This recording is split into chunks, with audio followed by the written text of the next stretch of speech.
സുറിയാനി സഭയുടെ വിശ്വാസ സത്യം ഈ രണ്ട് വരികളിൽ നമ്മൾ കേൾക്കുകയാണ്. അവിടെ ഇങ്ങനെയാണ് പാടുന്നത്: അഗ്നിമയന്മാർ ആരെ നോക്കിൽ വിറച്ചിടുന്നു. അഗ്നിമയന്മാർ എന്ന് പറഞ്ഞാൽ അഗ്നിമയ ദൂതന്മാരാണ്. മനുഷ്യനെ മണ്ണുകൊണ്ട് സൃഷ്ടിച്ചതാണ്, പക്ഷേ ദൂതന്മാരെ തീ കൊണ്ട് സൃഷ്ടിച്ചതാണ്. ഇപ്പൊ നമ്മുടെ സബ്സ്റ്റൻസ്, അസംസ്കൃത വസ്തു, മനുഷ്യരെ നിർമ്മാണത്തിന് ഉപയോഗിച്ച അസംസ്കൃത വസ്തു മണ്ണാണെങ്കിൽ, മലാഖമാരെ സൃഷ്ടിച്ച അസംസ്കൃത വസ്തു തീയ. അതാണ് തീ പൂണ്ടോർ മാലാഖ, എരുതി പുത്രന്മാർ, അഗ്നിമയന്മാർ, ഇങ്ങനെ പറയുന്നത്. അവൻ കാറ്റിനെ തന്റെ തേരാക്കുകയും അഗ്നിജ്വാലയെ തന്റെ ശുശ്രൂഷകന്മാരാക്കുകയും ചെയ്യും. ദൈവത്തിന്റെ സേവക വൃന്ദം, ദൈവത്തിന്റെ ശുശ്രൂഷ വൃന്ദമായിരിക്കുന്ന മലാഖമാർ തീ കൊണ്ട് സൃഷ്ടിക്കപ്പെട്ടവരാണ്. അപ്പൊ അങ്ങനെ തീ കൊണ്ട് സൃഷ്ടിക്കപ്പെട്ട മലാഖമാർ ആരെ നോക്കുമ്പോൾ എരിഞ്ഞു പോകും. തീയിൽ കുരുത്തത് വെയിലത്ത് വാടത്തില്ലെന്നും, പിന്നെ ഈ തീക്കകത്തൂടെ പോയ മൺചട്ടി പിന്നെ തീ കത്തിയാൽ പൊട്ടത്തില്ലെന്നും ഒക്കെ നമ്മളിങ്ങനെ സ്റ്റോറീസ് ഉണ്ട്. പക്ഷേ തീയാൽ നിർമ്മിക്കപ്പെട്ട മാലാഖമാർ ദൈവത്തെ മുഖാമുഖം നോക്കുവാൻ ഭയപ്പെടുന്നു, പരിഭ്രമിക്കുന്നു. മാലാഖമാർ കടക്കുവാൻ വിറയ്ക്കുന്ന സ്ഥലത്തേക്ക് വിഡ്ഢികൾ ഇരച്ചു കയറുന്നു എന്നൊരു പഴഞ്ചൊല്ലുണ്ട്. ഇപ്പൊ ദൈവത്തിന്റെ വിശുദ്ധതകൾ, God is holy, holy holy holy എന്ന് ഈ ദൂതന്മാർ ദൈവത്തെ ആരാധിക്കുമ്പോൾ അവർ മുഖം മറച്ച് 6 ചിറകുകൾ 2 ചിറകുകൾ കൊണ്ട് ഉടലും ശിരസും മറച്ചിട്ടാണ് ദൈവസന്നിധിയിൽ ആരാധിക്കുന്നത്. കാരണം അവർ ദൈവത്തെ നോക്കിയാൽ അവർ കത്തിപ്പോകുമോ എന്ന് അവർ ഭയപ്പെടുന്നു. അത്രമാത്രം തേജസ്വരൂപിയായ ദൈവം, അത്ര തേജസ്വരൂപിയായ ദൈവം. അതുകൊണ്ട് നമ്മൾ ഈ ഗീതം ഇങ്ങനെയാണ് നമ്മൾ കേൾക്കുന്നത്. ഈ ഒരു ഗീതം പരിചയപ്പെടുത്താമെന്ന് ഉദ്ദേശിച്ചാണ് ഞാനിത് സംസാരിച്ചത്.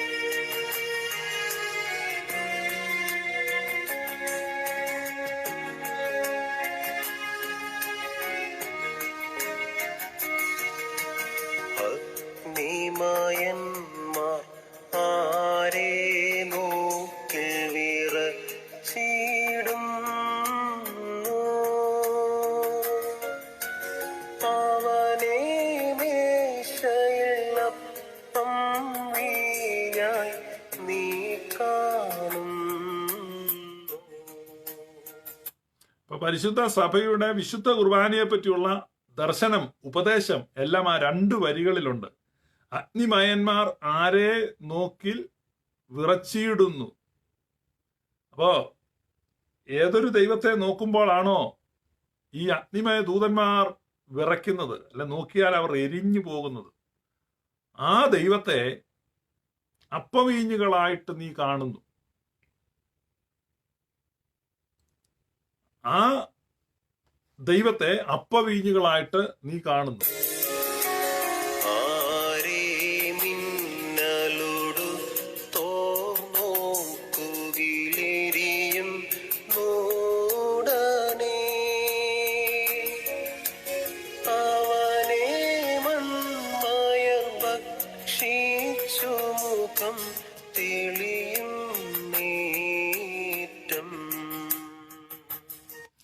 ആരെ മിന്നലുടുത്തവർ നോക്കുകിൽ എരിയുന്നുടനെ, അവനെ മൺമയർ ഭക്ഷിച്ചു മുഖം തെളിയുന്നേറ്റം. അപ്പൊ മിന്നലുടുത്ത ദൂതന്മാർ, മിന്നൽ പ്രഭ ധരിച്ച ദൂതന്മാർ ഈ ദൈവത്തെ നോക്കിയാൽ അവർ എരിഞ്ഞു പോകും. അഗ്നിമയ ദൂതന്മാർ അവനെ നോക്കുമ്പോൾ ഭയന്ന് വിറയ്ക്കും. അത്ര പ്രാഭവമുള്ള ആ ദൈവത്തെ അപ്പവീഞ്ഞുകളായിട്ട് കാണുവാൻ നിനക്ക് അവസരം കിട്ടിയിരിക്കുന്നു.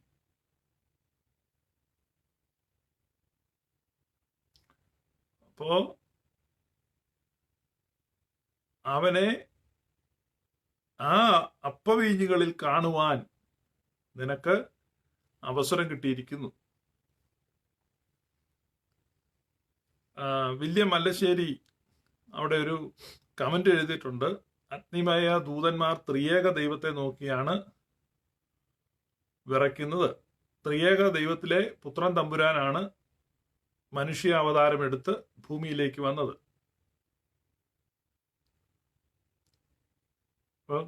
പുത്രൻ തമ്പുരാനെ കാണുമ്പോഴും ദൂതന്മാർ വിറയ്ക്കും, പരിഭ്രമിക്കും.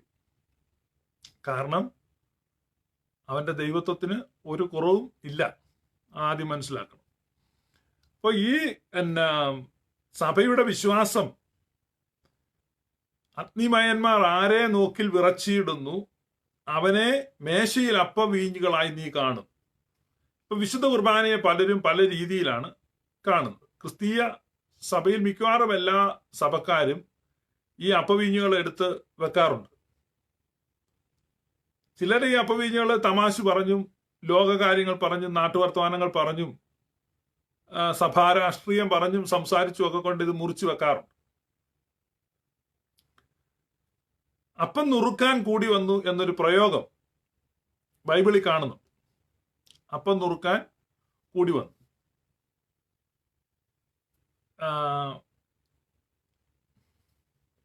ഇവിടെ ഹ്യൂസ്റ്റണില് IPC ഹെബ്രോൻ എന്ന ചർച്ചുണ്ട്.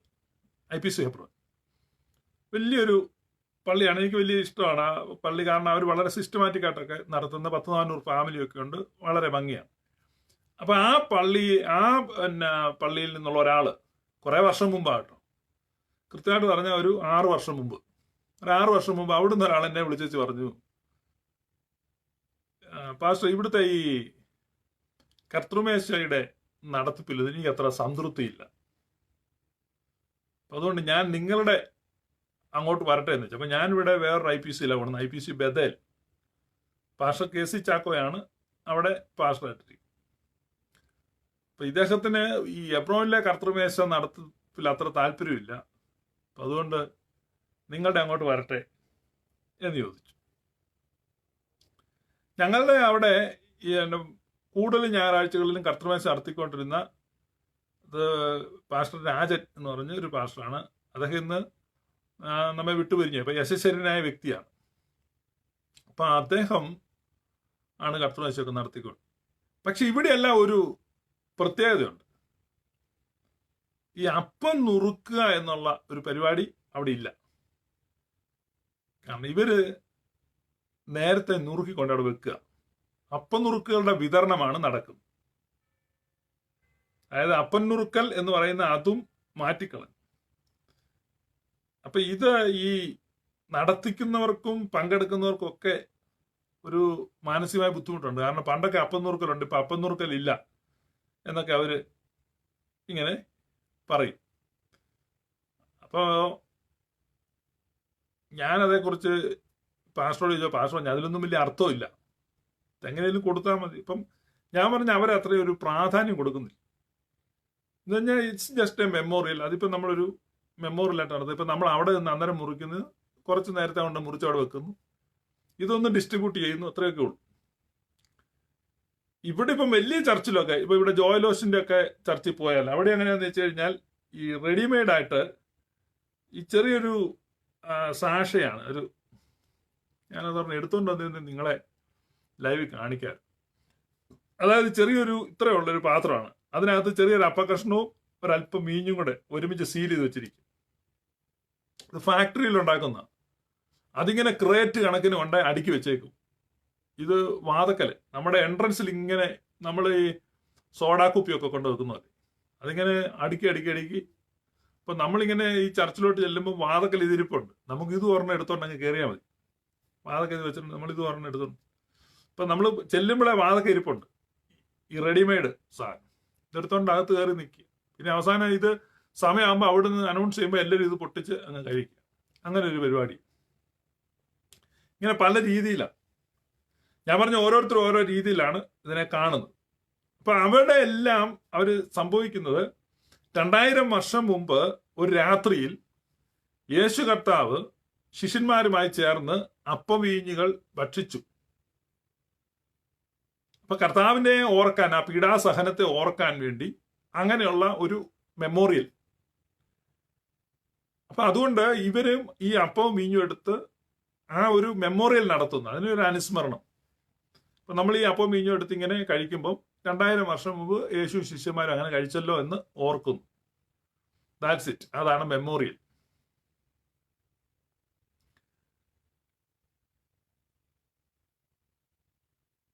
എന്നാല് ഇത് കർത്താവിന്റെ ശരീരവും രക്തവുമാണെന്ന് വിശ്വസിക്കുക. കാരണം യേശു പറഞ്ഞു, ഇത് എന്റെ ശരീരമാകും, ഇത് എന്റെ രക്തമാകും. അപ്പൊ അവിടെ ഒരു പ്രധാന പ്രശ്നം വരുന്നത്, ഈ ഒരുപാട് ആളുകളും ചിന്തിക്കുന്നത് ഇത് യേശുവിന്റെ ശരീരവും രക്തം കാൽവരി കുരിശിന്റെ ചുവട്ടിലേക്കാണ് ഒരു പോക്ക. സത്യത്തില് യേശുക്രിസ്തു കുരിശാരോഹണത്തിന് ശേഷമായിരുന്നു ഈ വിശുദ്ധ കുർബാന സ്ഥാപിച്ചിരുന്നതെങ്കിൽ ഒരുപാട് തെറ്റിദ്ധാരണ ഉണ്ടായിരുന്നു. പക്ഷെ യേശുക്രിസ്തു കുരിശിൽ കയറുന്നതിന് മുമ്പ്, തന്റെ ശരീരത്തിൽ ഒരു അടി പോലും വീഴുന്നതിന് മുമ്പാണ് ഈ അപ്പം എടുത്തു കൊടുത്തിട്ട് ശിഷ്യന്മാരോട് പറഞ്ഞത്, വാങ്ങി ഭക്ഷിക്കുവിൻ, ഇത് എന്റെ ശരീരമാകുന്നു. അപ്പൊ അവിടെ അർത്ഥശങ്കയ്ക്ക് ഇടയില്ല. ഇത് എന്റെ രക്തമാകുന്നു. കർത്താവ് കുരിശിൽ മരിക്കുന്നതിന് മുമ്പാണ്. അതുകൊണ്ടാണ് പൗലോസ് ശ്ലീഹ എഴുതുമ്പോ പറയുന്നത്, ഞാൻ കർത്താവിൽ നിന്ന് പ്രാപിച്ചതും നിങ്ങൾക്ക് ഏൽപ്പിച്ചു തരുന്നതും എന്തെന്നാൽ കർത്താവായ യേശുക്രിസ്തു താൻ കാണിച്ചു കൊടുക്കപ്പെട്ട രാത്രിയിൽ അപ്പം എടുത്തു വാഴ്ത്തി സ്തോത്രം ചൊല്ലി നുറുക്കി. അപ്പൊ പൗലൂസ് നമ്മളെ എന്ത് ചെയ്യാണ്? പൗലൂസ് നമ്മളെ വിളിച്ചുകൊണ്ട് പോകുന്നത് കാൽവരി കുരിശിന്റെ ചുവട്ടിലോട്ടല്ല, പ്രത്യുത ആ മാളിക മുറിയിലേക്കാണ്. അപ്പോ ഓരോ വിശുദ്ധ കുർബാനയും നമ്മളെ കൊണ്ടുപോകുന്നത് ആ മാളിക മുറിയിലേക്കാണ്, ആ രഹസ്യങ്ങളുടെ മാളികയിൽ. അപ്പൊ അതുകൊണ്ടാണ് നമ്മൾ ഈ യാക്കോബായ കുർബാനയിൽ നമുക്ക് ശുശ്രൂഷകൻ പറയുന്നുണ്ട്, രഹസ്യങ്ങളുടെ മാളികയിൽ. അപ്പൊ ആ രഹസ്യങ്ങളുടെ മാളികയിൽ അപ്പൊ എപ്പോഴും ഈ ദിവ്യബലി അല്ലെങ്കിൽ വിശുദ്ധ കുർബാന അത് കാൽവരി ക്രൂശിന്റെ ചുവട്ടിലാണ് എന്നുള്ള ഒരു ധാരണയുണ്ട്. പക്ഷെ സത്യത്തിൽ നമ്മളെ കൊണ്ടുപോകുന്നത് എവിടേക്കാണ്? മാളിക മുറിയിലേക്കാണ്. നിങ്ങൾ വളരെ ശ്രദ്ധിക്കണം. അതായത് ഒരിക്കലും ഇത് ആ ബ്ലഡ് ഇതിനകത്ത് ഇൻവോൾവ് ആകുന്നില്ല. മനസ്സിലാകുന്നു? അതായത് കുരിശും ഇത് തികച്ചും രക്തരഹിതമായ ബലിയാണ്. വിശുദ്ധ കുർബാനയിൽ അത് എടുത്തു പറയുന്നുണ്ട്, രക്തരഹിതമായ ബലി എന്ന് എടുത്തു പറയുന്നുണ്ട്. നിങ്ങൾ ശ്രദ്ധിച്ചാൽ മതി. അപ്പൊ ഇതൊരു രക്തരൂക്ഷിതമായിട്ടുള്ള ഒരു ബലിയല്ല, ഇത് രക്തരഹിതമായ ബലിയാണ്. ഇതിപ്പം സ്കിപ്പ് ചെയ്യാം. ഇപ്പൊ നമ്മളിവിടെ ഇരിക്കുമ്പം ആ ക്രോസിനെ സ്കിപ്പ് ചെയ്തിട്ട് നമ്മൾ എങ്ങോട്ടാ പോകുന്നത്? മാളിക മുറിയിലേക്കാ പോകുന്നത്. നമുക്ക് വിശുദ്ധ കുർബാന ഏൽപ്പിച്ച് സ്ഥാപിച്ച് നൽകപ്പെട്ടത് മാളിക മുറിയിലാണ്, കുരിശിന്റെ ചുവട്ടിലല്ല. മാളിക മുറിയിലാണ് ഇത് സ്ഥാപിക്കപ്പെട്ടത്, മാളിക മുറിയിൽ വെച്ചാണ് ഇത് ഏൽപ്പിക്കപ്പെട്ടത്. അപ്പൊ അതുകൊണ്ട് അവിടെയാണ് ഇത് സ്ഥാപിച്ചത്. അവിടെ എന്താ ചെയ്യുന്നത്? അവിടെ ഓൾഡ് ടെസ്റ്റ്മെന്റ് പെസഹായെ എന്ത് ചെയ്യാണ്? റീപ്ലേസ് ചെയ്യാണ്. ഓൾഡ് ടെസ്റ്റ്മെന്റ് പെസഹായെ റീപ്ലേസ് ചെയ്തിട്ട് നമുക്ക് ഒരു പുതിയ പെസഹ ഏൽപ്പിച്ചു തരും.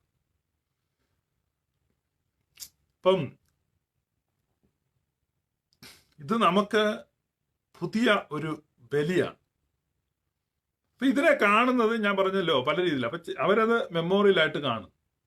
കർത്താവിന്റെ ശരീരവും രക്തവും ആയിട്ടാണ് കർത്താവ് ഇതിനെ ഏൽപ്പിച്ചത്. ഇതെന്റെ ശരീരമാകുന്നു, ഇത് എന്റെ രക്തമാകുന്നു. അപ്പൊ അവിടെ നോ ഡിസ്പ്യൂട്ട്. ഒറ്റ ഒരാൾ പോലും ക്വസ്റ്റ്യൻ ചെയ്തു, ആരും ചോദിച്ചില്ല.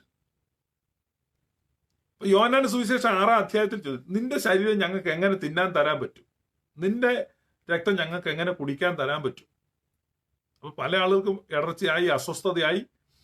അപ്പൊ അന്നത്തെ ഏറ്റവും വലിയൊരു കോൺട്രവേഴ്ഷ്യൽ ഇഷ്യൂ, അതായത് യേശുക്രിസ്തുവിന്റെ പരസ്യ ജീവിതത്തിലെ ദ ബിഗസ്റ്റ് കോൺട്രവേഴ്സി എന്തായിരുന്നു? യേശുക്രിസ്തുവിന്റെ പരസ്യ ജീവിതത്തിലെ ഏറ്റവും വലിയ കോൺട്രവേഴ്സി യോഹന്നാൻ സുവിശേഷം 6.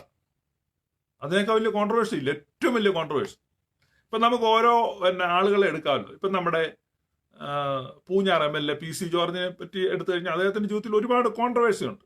അപ്പം അതിനകത്ത് ഏറ്റവും വലിയ കോൺട്രവേഴ്സി ആണെന്ന് ചോദിച്ചാൽ നമുക്ക് പറയാൻ പറ്റില്ല. കാരണം തോക്കെടുത്ത് ചൂണ്ടിയ കേസുണ്ട്, മറ്റേ ചീത്ത വിളിച്ച കേസുണ്ട്, പിന്നെ ഇലക്ട്രിസിറ്റി ബോർഡിൽ ആക്രമിച്ച കേസുണ്ട്, ഇങ്ങനെ പല പല കേസുകളാണ്. അപ്പൊ ഇതിൽ ഏറ്റവും ബിഗസ്റ്റ് കോൺട്രവേഴ്സി ആണെന്ന് ചോദിച്ചാൽ അത്. പിന്നെ നമ്മളിങ്ങനെ പത്രവാർത്തയൊക്കെ നോക്കി, കാരണം ഏറ്റവും വലിയ കോൺട്രവേഴ്സി. അപ്പൊ യേശുക്രിസ്തുവിന്റെ ജീവിതത്തിൽ ധാരാളം പ്രശ്നങ്ങൾ അതുപോലെ ഉണ്ട്, കോൺട്രവേഴ്സീസ് ഉണ്ട്. ഇനിയിപ്പോ ഞാൻ PC ജോർജിന് യേശുക്രിസ്തുവായിട്ട് കമ്പയർ ചെയ്തെന്ന് പറയും, ഞാൻ ഉദാഹരണം പറഞ്ഞു.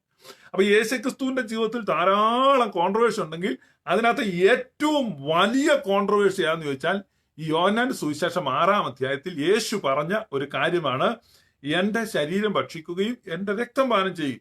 അവിടെയാണ് ഏറ്റവും കൂടുതൽ ആളുകൾ എന്ത് ചെയ്ത് യേശുവിനെ വിട്ടുപോയി. നിങ്ങളവിടെ എഴുതിയിട്ടുണ്ട്, വലിയൊരു കൂട്ടം ജനം അന്ന് മുതൽ they stopped following him. അവനെ അനുഗമിക്കുന്നത് നിർത്തി. ഏറ്റവും വലിയ കൊഴിഞ്ഞുപോക്കുണ്ടായി. അപ്പൊ യേശുവിന്റെ ഫോളോവേഴ്സിൽ, അനുയായി വൃന്ദങ്ങളിൽ ഏറ്റവും വലിയ കൊഴിഞ്ഞുപോക്ക്. ഇപ്പം 100,000 ലൈക്കുള്ള പേജാണ്, അല്ലെങ്കിൽ 100,000 ഫോളോവേഴ്സ് എനിക്ക് ഫേസ്ബുക്കിലുണ്ട്. അപ്പൊ എനിക്ക് 1,00,000 ഫോളോവേഴ്സ് ഫേസ്ബുക്കിലുണ്ട്. പക്ഷെ ഞാൻ ഒരു ലൈവിൽ ഒരു കാര്യം എന്ന് പറഞ്ഞു കഴിയുമ്പോൾ ആ 1,00,000 ഫോളോവേഴ്സിൽ 90,000 ഫോളോവേഴ്സ് വിട്ടുപോവാണ്. പിന്നെ പോയിട്ട് 10,000 പേര്. അപ്പൊ ഞാൻ ആ 10,000 പേരോട് ചോദിക്കുകയാണ്, നിങ്ങളും പോകുന്നോ? അപ്പോൾ ഒരു 8,000 പേരോട് അങ്ങ് പോയി. ഇപ്പൊ 1,00,000 പേരുണ്ടായിരുന്നിടത്ത് ഇപ്പൊ 2,000. അപ്പൊ അതാണ് ഏറ്റവും വലിയ ആഘാതം, അതാണ് ഏറ്റവും വലിയ കോൺട്രവേഴ്സി. അതുപോലെ യേശുവിനെ അനുഗമിച്ചിരുന്ന 10,000-ങ്ങളിൽ ആ ജനം മുഴുവൻ പിരിഞ്ഞു. ജനം പിരിഞ്ഞപ്പോ 12 ശേഷിച്ചത്. 12 ശേഷിച്ചപ്പോൾ ആ 12 യേശു ചോദിച്ചു, ഇനി എന്താ, നിങ്ങൾക്കും പോണോ? അപ്പൊ ആളുകൾ ഇങ്ങനെ കൊഴിഞ്ഞു പോകുന്നത് കണ്ടിട്ടും അതിനൊന്നും മാറ്റി പറയാനോ ഒരു എക്സ്ക്യൂസ് പറയാനോ അല്ലെങ്കിൽ ഒരു വിശദീകരണം കൊടുക്കാനോ അല്ലെ ആ ജനങ്ങളെ ഒന്ന് അനുനയപ്പെടുത്താനോ അല്ലെങ്കിൽ എടാ അങ്ങനെയല്ല ഞാൻ ഉദ്ദേശിച്ചത് എന്ന് പറയാനോ അല്ലെങ്കിൽ ഏതെങ്കിലും തരത്തിലുള്ള ഒരു അനുരഞ്ജന ശ്രമം അല്ല ഒരു സമവായം ഉണ്ടാക്കാനുള്ള ഒരു പരിശ്രമം ഇതൊന്നും യേശുവിന്റെ ഭാഗത്തു നിന്നുണ്ടായില്ല. യേശു പറയാണ്, നിങ്ങൾക്കും പോണോ? പോകാം, പക്ഷെ ഞാനിത് മാറ്റത്തില്ല. കാരണം എന്റെ ശരീരം ഭക്ഷിക്കുകയും എന്റെ രക്തം പാനം ചെയ്യുകയും അത് ഞാൻ മാറ്റത്തില്ല. അപ്പൊ അത്രയും ഫോളോവേഴ്സ് കൊഴിഞ്ഞു പോയിട്ടും കോംപ്രമൈസ് ചെയ്യാത്ത ഒരു ഉപദേശമാണ് ഇത്. എന്റെ ശരീരമാണ്, ഇത് എന്റെ രക്തമാണ് എന്നുള്ള ഉപദേശം നിങ്ങൾ മനസ്സിലാക്കണം. യേശുക്രിസ്തു അത്രമാത്രം ഈ വില കൊടുത്തു. നമ്മുടെ ചില ആളുകൾ വന്നു, ഞങ്ങൾ വില കൊടുത്തു. യേശു ഏറ്റവും കൂടുതൽ വില കൊടുത്തു എന്തിനാന്ന് ചോദിച്ചാൽ ഈ പരിശുദ്ധ കുർബാനയെ സ്ഥാപിക്കാൻ. പരിശുദ്ധ കുർബാനയ്ക്കാണ് യേശു ഏറ്റവും വില കൊടുത്തത്. കാരണം ഫോളോവേഴ്സ് മുഴുവൻ പോവുക. അപ്പോഴാണ് പത്രോസ്, ആരുടെ മേൽ താൻ സഭയെ സ്ഥാപിച്ചോ ആ പത്രോസ് ഒരു സ്റ്റെപ്പ് മുന്നോട്ട് കയറി എന്നിട്ട് പറഞ്ഞു, നിന്നെ വിട്ട് ഞങ്ങൾ എവിടെ പോകാനാ? നിത്യജീവന്റെ വചനങ്ങൾ നിന്റെ പക്കലാണുള്ളത്. ആ ശിഷ്യന്മാര് അപ്പൊ അവരുടെ മനസ്സിൽ ഇത് ഇങ്ങനെ കിടപ്പുണ്ട്. കാരണം അവരുടെ മിനിസ്ട്രിയിലെ ഏറ്റവും വലിയ ബ്രേക്കപ്പാണ്, ഏറ്റവും വലിയ ഒരു ഫോളോവേ, ഏറ്റവും വലിയൊരു കൊഴിഞ്ഞുപോക്ക് സംഭവിച്ചത് ഈ വിഷയവുമായിട്ട് ബന്ധപ്പെട്ട്. അപ്പൊ അതെപ്പോഴും അവനോട് ചോദിക്കാൻ അവർ ഭയപ്പെടുന്നുണ്ട്. പക്ഷെ അവരുടെ മനസ്സിൽ ഇങ്ങനെ ആ സംശയം കിടപ്പുണ്ട്. അവരുടെ ആ സംശയങ്ങൾക്ക് അറുതി വരുത്തിക്കൊണ്ടാണ് ഈ മാളികമുറിയിൽ വെച്ച് യേശു അപ്പം എടുത്ത് സ്തോത്രം ചൊല്ലി തന്റെ ശിഷ്യന്മാർക്ക് നൽകിക്കൊണ്ട് അവരോട് പറഞ്ഞു, വാങ്ങി ഭക്ഷിക്കുവീൻ, ഇത് എന്റെ ശരീരമാകും. അപ്പൊ 6-ാം അധ്യായത്തിൽ താൻ എന്തു പറഞ്ഞോ അതിപ്പോഴാണ് നിറവേറുന്നത്. അപ്പോൾ അവർക്ക് മനസ്സിലായി ഇതാണ് അവൻ ഉദ്ദേശിച്ചത്. വാങ്ങി ഭക്ഷിക്കുവീൻ, ഇതെന്റെ ശരീരമാകും. പാനം ചെയ്യുവീൻ, ഇതെന്റെ രക്തമാകും. പുതിയ ഉടമ്പടിയുടെ രക്തം. പഴയ ഉടമ്പടിയുടെ രക്തം കട്ടളയുടെ നെടുമ്പടിയിലും കുറുമ്പടിയിലും പൂശുകയായിരുന്നു. പക്ഷെ പുതിയ ഉടമ്പടി വന്നു കഴിഞ്ഞപ്പോ എന്റെ ശരീരം സാക്ഷാൽ ഭക്ഷണമാകുന്നു, എന്റെ രക്തം സാക്ഷാൽ പാനീയമാകുന്നു. അപ്പൊ അതുകൊണ്ടാണ് പറഞ്ഞത്, അഗ്നിമയന്മാർ ആരെ നോക്കി വിറച്ചിടുന്നു, അവനെ മേശയിൽ അപ്പം വീഞ്ഞായി നീ കാണുന്നു. അപ്പം വീഞ്ഞായി നീ കാണുന്നു. അപ്പൊ അതിനകത്ത് ഒരു വിഭാഗം പറയുന്നത് ഇതിനകത്ത് ഒരു സ്പിരിച്വൽ പ്രസൻസ് ഉണ്ട്. അതായത് ഈ അപ്പവീഞ്ഞുകൾ വെക്കുമ്പോൾ ഒരു ആത്മീക സാന്നിധ്യം അവിടെ ഉണ്ടാകുന്നുണ്ട്. അതിനെയാണ് സ്പിരിച്വൽ പ്രസൻസ് എന്ന് പറയുന്ന തിയറി. അതാണ് ഈ ലൂതറൻ സഭക്കാരൊക്കെ വിശ്വസിക്കുന്നത് സ്പിരിച്വൽ പ്രസൻസ് എന്നുള്ള ഒരു കോൺസെപ്റ്റാണ്. കോൺസബ്സ്റ്റാൻഷിയേഷൻ എന്നൊരു വ്യൂ ഉണ്ട്. കാത്തലിക് ചർച്ച് ഒരു വ്യൂ ട്രാൻസബ്സ്റ്റാൻഷിയേഷൻ ആണ്. ട്രാൻസബ്സ്റ്റാൻഷിയേഷൻ എന്ന് പറഞ്ഞാൽ സബ്സ്റ്റൻസ് ട്രാൻസ്ഫോം ചെയ്യുന്നു. സബ്സ്റ്റൻസ് ട്രാൻസ്ഫോം ചെയ്യുന്നു എന്നുള്ളതിന്റെ ഒറ്റ വാക്ക് ട്രാൻസബ്സ്റ്റാൻഷിയേഷൻ. ഈ വസ്തു എന്ത് ചെയ്യുന്നു? അപ്പവും വീഞ്ഞും എന്നതിൽ നിന്ന് മാംസവും രക്തവുമായി സബ്സ്റ്റൻസ് മാറുന്നു. എന്നാൽ ഓർത്തഡോക്സ് വിശ്വാസം അല്ലെങ്കിൽ സുറിയാനി സഭയുടെ വിശ്വാസം വസ്തുമാറ്റ സിദ്ധാന്തമല്ല. അതൊരു വ്യത്യാസം മനസ്സിലാക്കാനാണ്. കാത്തലിക് വ്യൂവിലും ഓർത്തഡോക്സ് വ്യൂവും തമ്മിൽ വ്യത്യാസം. സുറിയാനി സഭ വിശ്വസിക്കുന്നത് ഇത് യേശുവിന്റെ ശരീരമാണ്, ഇത് യേശുവിന്റെ രക്തമാണ്. അപ്പൊ യേശുവിന്റെ ശരീരവും രക്തവുമാണ് വിശുദ്ധ കുർബാന. പക്ഷേ ട്രാൻസബ്സ്റ്റാൻഷിയേഷൻ അല്ല. ഓർത്തഡോക്സ് വ്യൂവിൽ അത് സബ്സ്റ്റൻസ് അല്ല മാറുന്നത്. Transformation takes place in substance എന്നാണ് കാത്തലിക് വ്യൂ. പക്ഷെ ഓർത്തഡോക്സ് വ്യൂവിൽ transformation takes place in essence എന്നുള്ളതാണ്. അപ്പൊ സബ്സ്റ്റൻസിലല്ല മാറുന്നത്, എസൻസിലാണ് മാറുന്നത്. അപ്പൊ എസൻസിൽ അത് ശരീരമാണ്, എസൻസിൽ അത് രക്തമാണ്. അപ്പൊ in essence not in substance. അപ്പൊ അങ്ങനെ ഒരു വ്യത്യാസം ഉണ്ട്, അത് ഞാൻ സൂചിപ്പിച്ച. ഈ രണ്ട് സഭകളും ഇത് യേശുവിന്റെ ശരീരവും രക്തവുമാണെന്നാണ് വിശ്വസിക്കുന്നത്. അത് തമ്മിലുള്ള ആ വ്യൂ തമ്മിലുള്ള വ്യത്യാസം കേവലം സാങ്കേതികമാണ്. അപ്പൊ ഞാനത് നിങ്ങൾക്ക് വേണ്ടി അത് ഒന്ന് എക്സ്പ്ലെയിൻ ചെയ്യുന്നുള്ളൂ. ഒന്ന് വിശ്വസിക്കുന്നു transformation takes place in substance. But here in orthodox belief we believe that it is in essence it is the body of Christ and it is the blood of Christ. അത് യേശുവിന്റെ ശരീരമാണ്, അത് യേശുവിന്റെ രക്തമാണ്. that is in essence, but in substance it remains as bread and wine. അപ്പൊ സബ്സ്റ്റൻസിൽ അത് അപ്പവും വീഞ്ഞും തന്നെയാണ്. അതുകൊണ്ടാണ് അങ്ങനെ പാടുന്നത്. അഗ്നിമയന്മാർ ആരെ നോക്കി വിറച്ചിടുന്നു. അതെ, ഫിജോ സത്തയിൽ അത് തന്നെ, സത്തയിൽ അല്ലെങ്കിൽ സാരാംശത്തിൽ. അപ്പൊ അതുകൊണ്ടാണ് നമ്മൾ ആ പാട്ട് പാടുമ്പോൾ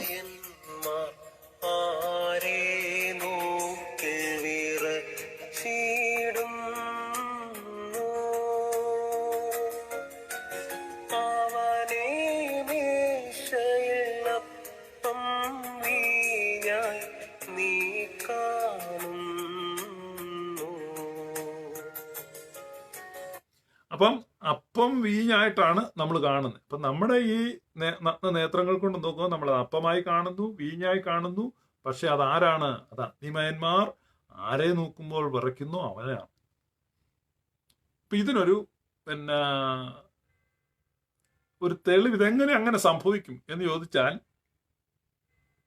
നമ്മൾ യേശുക്രിസ്തുവിനെ അന്നുള്ളവർ കണ്ടത് ഒരു മനുഷ്യനായിട്ടാണ്. യേശുവിനെ അന്നുള്ള ആളുകൾ കണ്ടത് ഒരു മനുഷ്യനായിട്ടാണ്. മാഗി പൂജരാജാക്കന്മാർ, അവര് മഗൂഷന്മാർ എന്ന് പറയും. പേർഷ്യയിൽ നിന്ന് വന്ന 3 പേര്. ഈ മഗൂഷന്മാര് വന്നിട്ട് ഈ യേശുവിനെ കാണുന്നത് ഒരു ശിശുവായിട്ടാണ്. പക്ഷെ ശിശുവായിട്ട്, കുഞ്ഞു ശിശു, ആ ശിശുവായിട്ട് കണ്ടപ്പോൾ അവർ ചെയ്ത എന്താണ്? അവർ തങ്ങളുടെ നിക്ഷേപ പാത്രങ്ങളെ തുറന്നിട്ട് പൊന്ന്, വെള്ളി, അല്ലെ, ഇരുമ്പ്, തുരുമ്പ്, പൊന്നും മൂരും കുന്തിരിക്കവും അവരെടുത്ത് കാഴ്ചവെച്ചു. പൊന്നും മൂരും കുന്തിരിക്കവും അവരെടുത്ത് കാഴ്ചവെച്ചിട്ട് അടുത്ത് പറയാണ്, they worshipped him. അവനെ ആരാധിച്ചു, അവനെ കുമ്പിട്ട് നമസ്കരിച്ചു.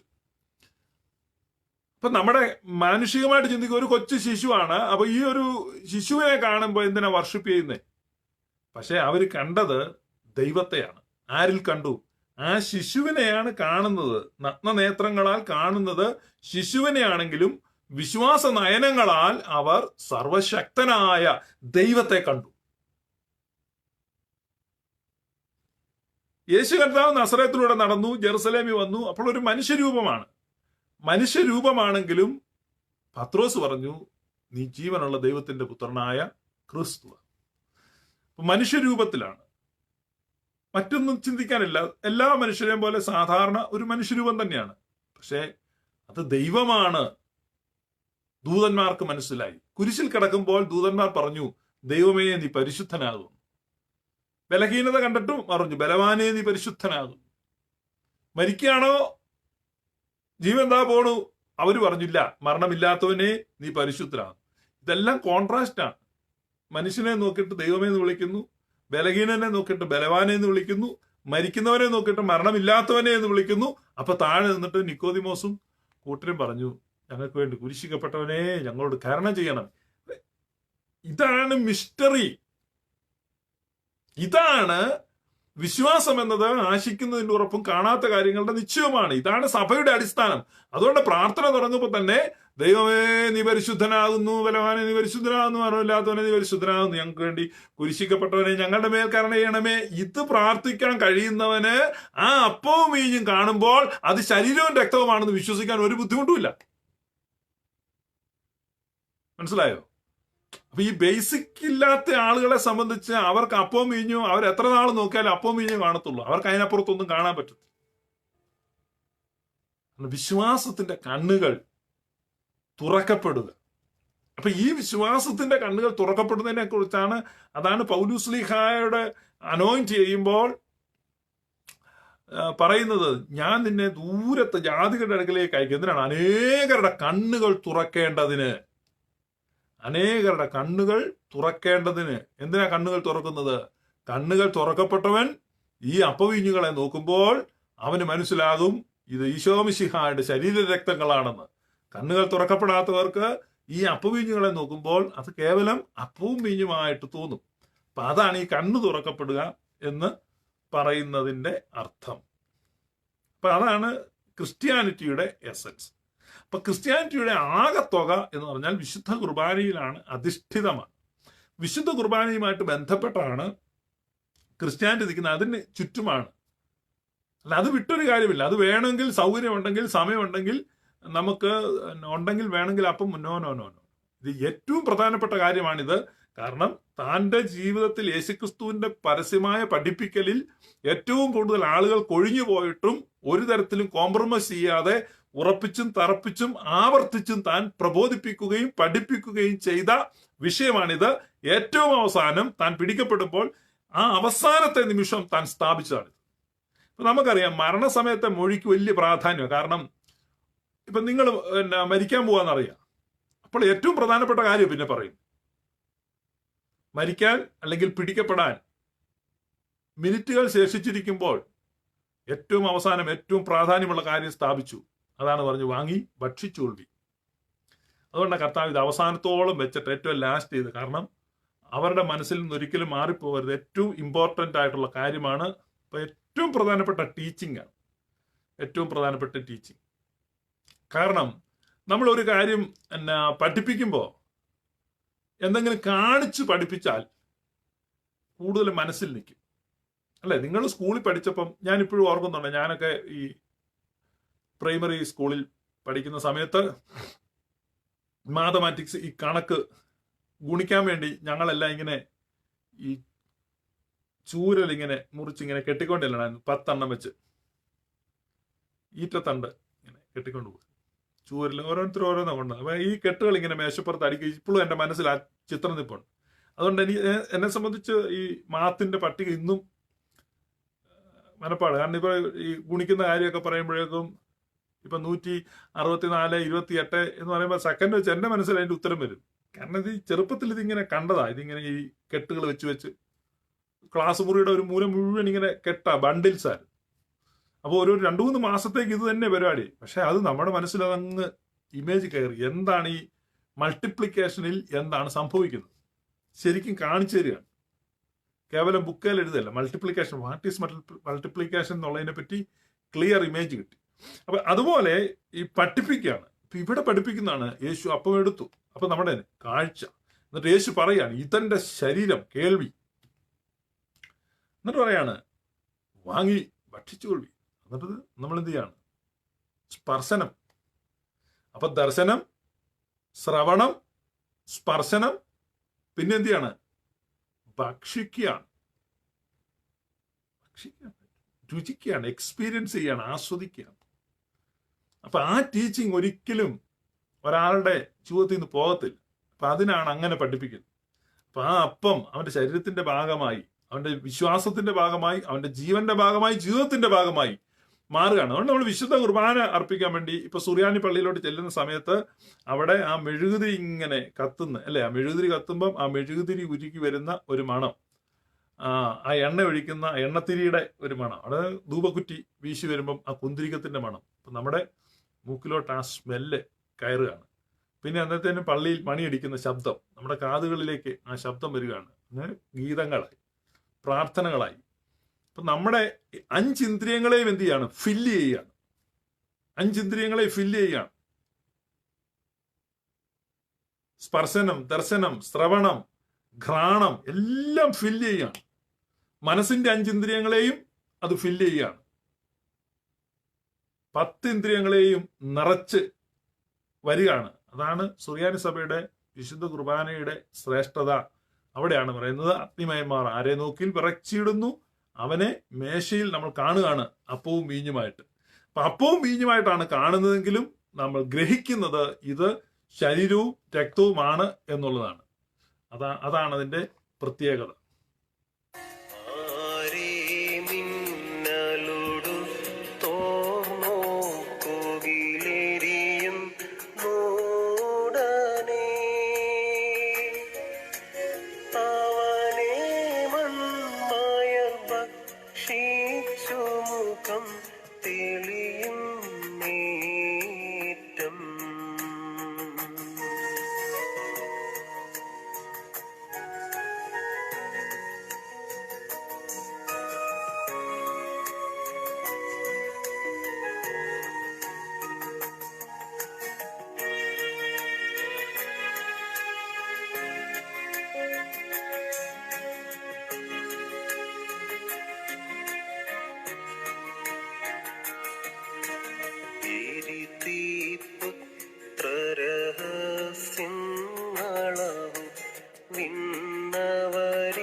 പാടിയ എരിതി പുത്ര രഹസ്യങ്ങൾ വിണ്ണവരിടയിൽ യേശയ്യാ താൻ കണ്ടിട്ട് നമ്മോട് സാക്ഷിക്കുന്നു.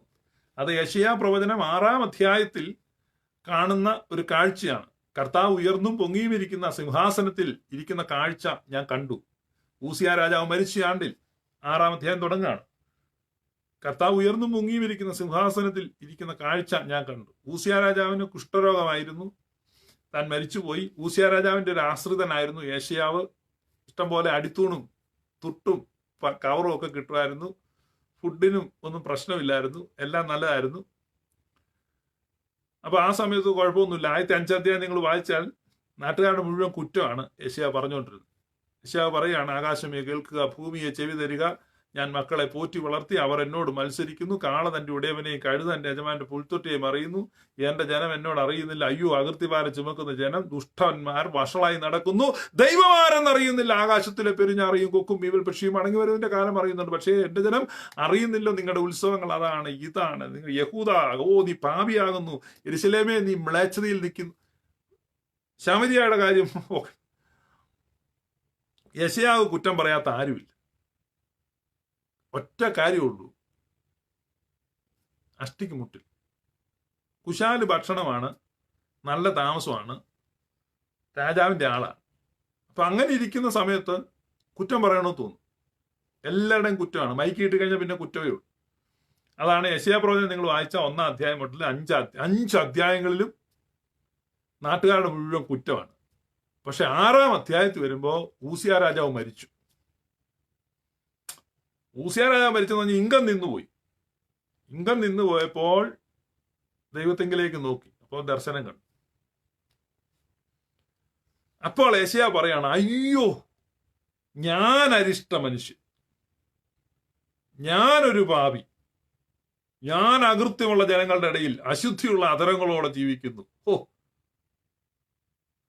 ദുർഭകനായ മനുഷ്യൻ. പൗലോസ്ലീഹ സെയിം സ്റ്റേറ്റ്മെന്റ് ആണ് നടത്തുന്നത്. ക്രിസ്തുയേശു പാപികളെ രക്ഷിപ്പാൻ ലോകത്തിലേക്ക് വന്നു എന്നുള്ളത് ഏവർക്കും വിശ്വസിപ്പാൻ യോഗ്യമായ വചനം. ഞാൻ ആ പാപികളിൽ ഒന്നാമൻ. I am the chief among all sinners. ഞാൻ പാപികളിൽ ഒന്നാമനാണ്. ഇതാണ് ദ ഗ്രേറ്റസ്റ്റ് കൺഫെഷൻ. അതാണ് സുറിയാനി സഭയിലെ ഈ കുർബാന, വിശുദ്ധ കുർബാന അർപ്പിക്കുന്ന ആ ശുശ്രൂഷകന്മാർ ഓരോ വിശുദ്ധ കുർബാനയിലും ക്ലോസിംഗ് സ്റ്റേറ്റ്മെന്റ് ആണ്, ഞാനോ ബലഹീനനും പാപിയുമാകുന്ന ദാസനാണ്. ആ സ്റ്റേറ്റ്മെന്റ് പറയാൻ ഭാഗ്യം കിട്ടുന്ന എത്ര, നമ്മൾ അത് ഏറ്റു പറയും. കുറവുള്ളവനാണ്, കുറ്റമുള്ളവനാണ്, ബലഹീനനാണ്. ഇതാണ് ഈ ഓർത്തഡോക്സിയുടെ ഏറ്റവും വലിയ ബ്യൂട്ടി. പക്ഷെ യെശയ്യാവ് ഇങ്ങനെ ഭയങ്കര കൊമ്പനായിട്ട് യെരുശലേമിന്റെയും ശമരിയയുടെയും ജൂദയുടെയും ഇസ്രായേലിന്റെയും ജൂദയുടെയും ശമരിയയുടെയും കുറ്റം പറഞ്ഞു. നിങ്ങൾ യെശയ്യാ പ്രവചനം എടുത്തിട്ട് 5 അധ്യായം വായിക്കണം. ആ പുള്ളി പക്ഷേ ദൈവത്തെ കണ്ടു കഴിഞ്ഞപ്പോഴേക്കും പറയാണ്, അയ്യോ ഞാൻ അരിഷ്ട മനുഷ്യൻ. ദൈവത്തെ കാണുന്ന ഓരോ മനുഷ്യരും പറയും, കർത്താവേ ഞാൻ കുറവുള്ളവനാണ്, കുറിയലൈസോൻ കുറിയലൈസോൻ കുറിയലൈസോൻ. ഇതാണ് സുറിയാനി സഭ. അല്ലെങ്കിൽ നമ്മുടെ ancient, the most ancient Christian faith നമ്മൾ ഓർത്തഡോക്സിയിലാണ് ഇരിക്കുന്നത്. ഓർത്തഡോക്സിയിൽ ആ സ്ട്രീം നിൽക്കും, ആ ഏറ്റുപറച്ചിൽ, ആ കൺഫെഷൻ. അപ്പൊ യെശയ്യാവ് പറയാണ്, ഓ ഞാൻ അശുദ്ധിയുള്ള. അപ്പൊ സംഭവിക്കുന്നുണ്ട്, സെറാഫുകളിൽ ഒരുവൻ ഒരു കൊടിൽ കൊണ്ട് ഒരു കനൽക്കട്ടയെടുത്ത് എൻ്റെ നാവിൽ കൊണ്ട് തൊടുവിച്ചു, അപ്പോൾ എൻ്റെ അശുദ്ധി മാറി. അപ്പൊ അതുകൊണ്ടാണ് സുറിയാനി സഭയിൽ വിശുദ്ധ കുർബാന കൊടുക്കുമ്പോൾ ഇപ്പോഴും ഒരു കൊടിൽ ഉപയോഗിച്ച്, ഒരു ചെറിയ സ്പൂണ് പോലെ ഒരു സാധനം ഉപയോഗിച്ചാണ് ഈ വിശുദ്ധ കുർബാന കൊടുക്കാൻ എടുക്കുക. അപ്പൊ നിങ്ങൾ ഈ വിശുദ്ധ കുർബാന അനുഭവിക്കാൻ ചെല്ലുമ്പോൾ ഈ ഒരു ഉപകരണം കാണുന്നുണ്ടെങ്കിൽ that reminds the vision of Isaiah. അപ്പൊ യെശയ്യാ പ്രവാചകൻ ആ കണ്ട ആ ദർശനത്തെ നിങ്ങളെ അനുസ്മരിപ്പിക്കാനാണ് അവിടെ ആ ഒരു ഉപകരണം ഉപയോഗിക്കുന്നത്. അപ്പൊ ഈ സുറിയാനി സഭയിൽ നിങ്ങൾ ചെല്ലുന്ന സമയത്ത് അവിടെ കാണുന്ന ഓരോന്നിനും ഓരോ ഉദ്ദേശമുണ്ട്. എല്ലാം നിങ്ങളെ പഠിപ്പിക്കാൻ ഉദ്ദേശിച്ചിട്ടുള്ള, ഒന്നും പാഴായിട്ട് ചുമ്മാ വെച്ചിട്ടില്ല. എല്ലാത്തിനും അർത്ഥമുണ്ട്. ഓരോ ചലനങ്ങൾക്കും അർത്ഥമുണ്ട്, ഓരോ വാക്കുകൾക്കും അർത്ഥമുണ്ട്. അവിടെ ചെല്ലുന്ന എല്ലാത്തിനും അർത്ഥം, എല്ലാം നിങ്ങളോട് സംസാരിക്കാം. അതുകൊണ്ട് ഇത് എന്താണെന്ന് മനസ്സിലാക്കാനാണ് ഞാൻ പറഞ്ഞത്. അതുകൊണ്ടാണ് ഇവിടെ പാടുമ്പോൾ ഇങ്ങനെ പാടുന്നത്.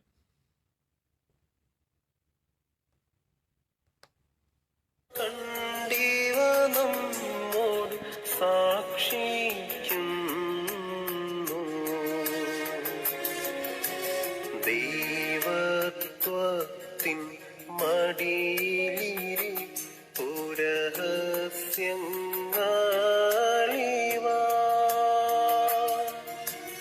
ഏവം മേശയിലാദാവ്യർക്കായി ഭാഗിക്കുന്നു.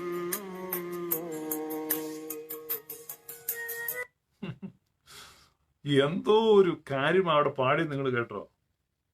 ആദാമ്യർക്കായി ഭാഗിക്കും. അബ്രഹാമ്യർക്കായിട്ടൊന്നല്ല, ആദാമ്യർക്കായി ഭാഗിക്കുന്നു എന്ന് പറഞ്ഞ് ഇവിടെ പുകഴുവാനൊന്നുമില്ല. ആദാം എന്ന് പറഞ്ഞാൽ മണ്ണാണ്, മൺമയരാണ്. അബ്രഹാം എന്ന് പറഞ്ഞാൽ വിളിച്ചു വേർതിരിക്കപ്പെട്ട വിശുദ്ധ പിതാവെന്ന്. അബ്രഹാമ്യർക്കായി ഭാഗിക്കുന്നതല്ല, സ്പെസിഫിക് ആയിട്ട് ഈ സുറിയാനി പാരമ്പര്യത്തിൽ മുഴുവൻ ഊന്നി പറയുന്നതാണ്, ഇത് ആദാം മക്കൾക്ക് വേണ്ടിയാണ് എന്ന് പറഞ്ഞാൽ ഇവിടെ യഹൂദന് പ്രശംസിപ്പാൻ ഒന്നുമില്ല. ജൂവിഷ് സെക്ട് അങ്ങനെ ഒരു കോൺസെപ്റ്റ് വരാതിരിക്കാനാണ് ഈ പ്രാർത്ഥനയും മുഴുവൻ അങ്ങനെ എഴുതിയിരിക്കുന്നത്. ഇപ്പം മനസ്സിലാകുന്നുണ്ട്. സകല ജാതികളിൽ നിന്നും, ഭാഷകളിൽ നിന്നും, വംശങ്ങളിൽ നിന്നും, ഗോത്രങ്ങളിൽ നിന്നും ഉള്ളവർക്ക് all are equal. It's an egalitarian view ആണ്. അപ്പൊ ഈ ഇഗാലിറ്റേറിയനിസം ഇതൊക്കെ ഈ മോഡേൺ ഫിലോസഫിയിൽ വന്നു കഴിയും, എലീറ്റിസം. അപ്പൊ സുറിയാനി സഭയെ സംബന്ധിച്ച് മോസ്റ്റ് അഡ്വാൻസ്ഡ് ഫെയ്ത്ത് ആണ്.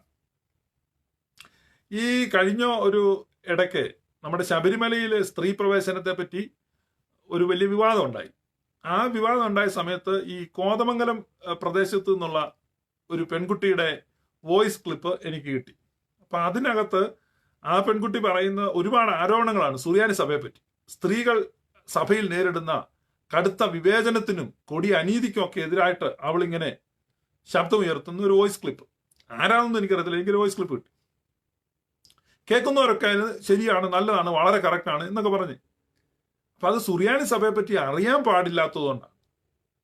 ഇന്നത്തെ ഏറ്റവും അഡ്വാൻസ്ഡ് ആയിട്ടുള്ള സാമൂഹിക വീക്ഷണം അല്ലെങ്കിൽ ഏറ്റവും മോസ്റ്റ് മോഡേൺ വേൾഡ് വ്യൂവിനേക്കാൾ ബെറ്റർ വേൾഡ് വ്യൂവും സാമൂഹ്യ വീക്ഷണം ഒക്കെയാണ് നമ്മുടെ പിതാക്കന്മാർ നമ്മെ പഠിപ്പിച്ചിട്ടുള്ളത്. സ്ത്രീകൾ ഏറ്റവും മാനിക്കണം.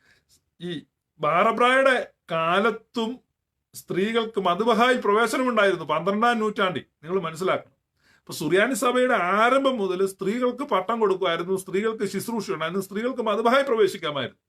കഴിഞ്ഞ ഒരു വർഷം മാർത്തോമ സഭയുടെ മധുബഹായിൽ ഒരു സ്ത്രീ നിൽക്കുന്നു എന്ന് പറഞ്ഞ് സോഷ്യൽ മീഡിയയിൽ വലിയ വിഷയം ഉണ്ടായി. എന്തോ ഒരു ബഹളമായിരുന്നു. ആണ്ട് സ്ത്രീ കയറിയിരിക്കുന്നു ആകപ്പാടെ. പക്ഷേ ഇത് പറയുന്ന ആളുകൾ മനസ്സിലാക്കണം, സുറിയാനി പാരമ്പര്യത്തിൽ സ്ത്രീകൾക്ക് മധുബഹായി കയറാമായിരുന്നു. ഇന്ന് ഈ 20-ാം നൂറ്റാണ്ട് കഴിഞ്ഞ് 21-ാം നൂറ്റാണ്ടിൽ വന്ന് സ്ത്രീ സമത്വവും സ്ത്രീ സ്വാതന്ത്ര്യവും പറഞ്ഞ് മുന്നേറി കഴിഞ്ഞ് ചില ക്രിസ്തീയ സഭകൾ സ്ത്രീകൾക്ക് ചില ഇളവുകളൊക്കെ കൊടുത്തു, നിബന്ധനകളോടുകൂടെയും ഉപാധികളോടുകൂടെയും ചില ശുശ്രൂഷകൾ ഏൽപ്പിച്ചു. അവർ ഭയങ്കര പുരോഗമനവാദികളായി എന്നൊക്കെ പറയുമ്പം ഈ 1-ാം നൂറ്റാണ്ട് മുതൽ സ്ത്രീകൾക്ക് ശുശ്രൂഷ കൊടുത്തിരുന്ന സഭയാണ് സുറിയാനി സഭ. എന്നാൽ 12-ാം നൂറ്റാണ്ട് ഒക്കെ കഴിഞ്ഞപ്പോഴേക്കും ഇസ്ലാമിക സ്വാധീനം വർദ്ധിച്ചത് കൊണ്ടാണ് സുറിയാനി സഭയിൽ നിന്ന് പിന്നീട് സ്ത്രീകൾ ശുശ്രൂഷ മേഖലകളിൽ നിന്ന് നിഷ്കാസനം ചെയ്യപ്പെട്ടത് അല്ലെങ്കിൽ തഴയപ്പെട്ടത്. പിന്നെ അത് ഒരു ഇസ്ലാമിക് ഇൻഫ്ലുവൻസ് ആണ്. It was surely A bad infiltration. ഇപ്പൊ സ്ത്രീകൾക്ക് ശുശ്രൂഷ കൊടുത്തിരുന്ന സഭയാണ്. നിങ്ങളുടെ തെറ്റിദ്ധാരണ ഉണ്ടത് മാറും. മദ്ബഹായിൽ സ്ത്രീകൾ ഉണ്ടായിരുന്നു. ബാറബ്രായ എഴുതിയിട്ടുണ്ട്, ഞാനത് വായിച്ചിരുന്നു. ഞാൻ കഴിഞ്ഞ ദിവസം അത് ഒരു ഓർത്തഡോക്സ് ഗ്രൂപ്പിൽ ചോദിച്ചതിന് കൺഫർമേഷൻ വരുത്തിയപ്പോൾ അവിടെയുള്ള പണ്ഡിതരായ നല്ല പ്രായമുള്ള അച്ഛന്മാരൊക്കെ അത് അങ്ങനെ തന്നെയായിരുന്നു എന്ന് കൺഫേം ചെയ്തിട്ടുമുണ്ട്. ഞാനതെന്ന് വെച്ചാൽ മണ്ടത്തരം പറയുന്നല്ല. അത് ഞാൻ പറഞ്ഞു വന്നത്, നിങ്ങൾ ഇത് മനസ്സിലാക്കാൻ വേണ്ടിയാണ് പറഞ്ഞത്. അപ്പൊ ആദാം മക്കൾക്കായി ഭാഗിക്കുന്നു. അപ്പൊ ആ ഒരു സ്റ്റേറ്റ്മെന്റ് നിങ്ങൾ ശ്രദ്ധിക്കണം. ആദാം മക്കൾക്കായി ഭാഗിക്കുന്നു എന്ന് പറഞ്ഞാൽ എലിറ്റിസം അല്ല, ഈഗാലിറ്റേറിയൻ വ്യൂ ആണ്. എന്ന് പറഞ്ഞാൽ സമത്വസുന്ദരമായ ഒരു കാഴ്ചയാണ്. എല്ലാവരെയും സമഭാവേന കാണുന്നു, എല്ലാവരെയും കാണുന്നു. ഇപ്പൊ തന്നെ സുറിയാനി സഭയിലോട്ട് ഏത് ജാതിയിൽ നിന്ന് ഒരാൾ വന്നാലും അവിടെ ഒരു സ്പെഷ്യൽ ക്ലാസ് ആയിട്ട്, ഇപ്പം പെൻഡക്കോസ്റ്റിലേക്ക് വന്നു കഴിഞ്ഞാൽ താഴ്ന്ന ജാതിക്കാർ വന്നു കഴിഞ്ഞാൽ അവരെ ഡിവിഷനാന്ന് പറഞ്ഞ് മാറ്റി നിർത്തും. ഈ വലിയ കാര്യങ്ങളൊക്കെ പറയുന്ന ഇപ്പൊ ചർച്ച് ഓഫ് ഗോഡ് കേരളത്തിലെ ഒരു സഭയാണ്. നിങ്ങൾക്ക് പെൻഡക്കോസ്റ്റിനെ പറ്റി അറിയാൻ മേലാത്ത ആളുകൾക്ക് വേണ്ടിയാണ് ഇത് ഒരു ബ്രാക്കറ്റ് പറയുന്നത്. അപ്പൊ അവരുടെ എന്ന് പറഞ്ഞു കഴിഞ്ഞാൽ ഈ ഹരിജൻ, ഗിരിജൻ അല്ലെങ്കിൽ scheduled caste and scheduled tribe വിഭാഗത്തിൽപ്പെടുന്ന ആളുകൾക്ക് വേണ്ടി അവര് അതിനകത്തൊരു ഉപപിരിവ് ഉണ്ടാക്കി വെച്ചിട്ടുണ്ട്. ഇപ്പൊ ചർച്ച് ഓഫ് ഗോഡ് എന്ന് പറഞ്ഞാൽ തന്നെ ഒന്നല്ല, അത് ഡിവിഷൻ തന്നെ. അതുപോലെ IPC-ക്കകത്താണെങ്കിലും അവർക്ക് വേണ്ടി പ്രത്യേക ചില സെന്ററുകളൊക്കെ ഉണ്ടാക്കി അവർ തൊട്ടുകൂടായ്മയുണ്ട്. പക്ഷെ യാക്കോബായ സഭയിലേക്ക് ആര് വന്നാലും അതിനകത്ത് അവർക്ക് വേറെ ഡിവിഷനൊന്നും. മണറാട് പള്ളിയിൽ പറയ വിഭാഗത്തിൽ നിന്ന് ആളുകൾ ജോയിൻ ചെയ്തിട്ടുണ്ട്, പുലേര് ജോയിൻ ചെയ്തിട്ടുണ്ട്, നായന്മാർ ജോയിൻ ചെയ്തിട്ടുണ്ട്, ഞാൻ കണ്ടിട്ടുണ്ട്. അന്നേരം അവർക്ക് വേറൊരു പള്ളിയെന്ന് വെച്ചിട്ടില്ല, ആ പള്ളിയിൽ തന്നെ വന്ന് അവർ കുർബാന കൂടി പോകുന്നു. അവരോട് എല്ലാവരും സഹകരിക്കുന്നുണ്ട്. അല്ലാതെ അവിടെ ഈഗാലിറ്റേറിയൻ വ്യൂ ആണ്. മനസ്സിലായോ? അപ്പൊ ആ ഈഗാലിറ്റേറിയൻ വ്യൂ എന്ന് പറഞ്ഞു കഴിഞ്ഞാൽ അത് ലിറ്റർജിയിൽ എഴുതിയിരിക്കുകയാണ്. അതാണ് നമ്മൾ ഇവിടെ കാണുന്നത്. ആദാമ്യർക്കായി ഭാഗിക്കുന്നു, ഭൂതലത്തിൽ എങ്ങും കൂടിയിരിക്കേണ്ടതിന് അവൻ ഒരുത്തനിൽ നിന്ന് മനുഷ്യജാതിയെ ഒക്കെയും ഉളവാക്കി. പൗലോസ് ഏഥൻസിൽ പ്രസംഗിക്കുമ്പോൾ പറയുന്ന 17 അധ്യായം അപ്പോസ്തല പ്രവൃത്തികൾ. അപ്പൊ ഈ ഈഗാലിറ്റേറിയൻ വ്യൂ ഒരിക്കലും ഒരു യഹൂദനെ സംബന്ധിച്ച് അവന്റെ വിദൂര ചിന്തയിൽ പോലും വരാൻ പറ്റത്തില്ല. പക്ഷെ എബ്രായരിൽ നിന്ന് ജനിച്ച് എബ്രായം ബെന്യാമിൻ ഗോത്രക്കാരൻ 8-ാം നാളിൽ തന്നെ പരിച്ഛേദനയേറ്റ ഇസ്രായേൽ ജാതിക്കാരൻ, ന്യായപ്രമാണം സംബന്ധിച്ച് അനിന്ത്യൻ ന്യായപ്രമാണത്തുള്ള തീക്ഷ്ണ നിമിത്തം സഭയെ ഉപദ്രവിച്ചവൻ, ഗമാലിയലിന്റെ കാൽക്കീഴിൽ പഠിച്ചവൻ, പരീശൻ, ജന്മനാ റോമാ പൗരത്വം സിദ്ധിച്ചവൻ, എലീറ്റിസം പറയാൻ ഏറ്റവും യോഗ്യൻ. പക്ഷേ എലീറ്റിസം പറയാൻ സർവദാ യോഗ്യനായിരുന്ന പൗലൂസ് ഈഗാലിറ്റേറിയൻ വ്യൂ ആ പറയുന്നത്. ഭൂതലത്തിൽ എങ്ങും കുടിയിരിക്കാൻ അവൻ ഒരുത്തനിൽ നിന്ന് മനുഷ്യജാതിയെ ഒക്കെയും ഉളവാക്കി. അപ്പൊ നമ്മുടെ വിശുദ്ധ കുർബാന എന്താണെന്ന് മനസ്സിലാക്കാനാണ് ഞാനിത് പറയുന്നത്. അപ്പൊ വെറുതെ കേട്ടു പോരല്ലേ.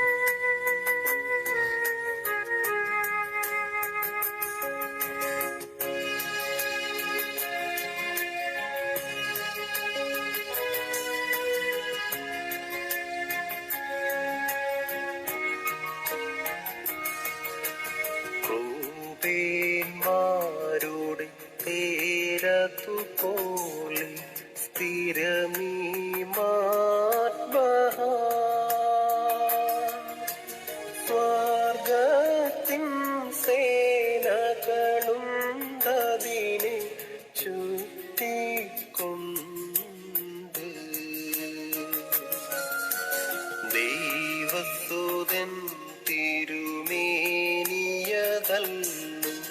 മേശയിലീവിടെ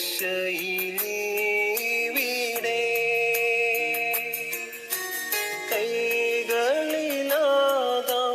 മക്കളെടുത്താഘോഷിക്കുന്നു.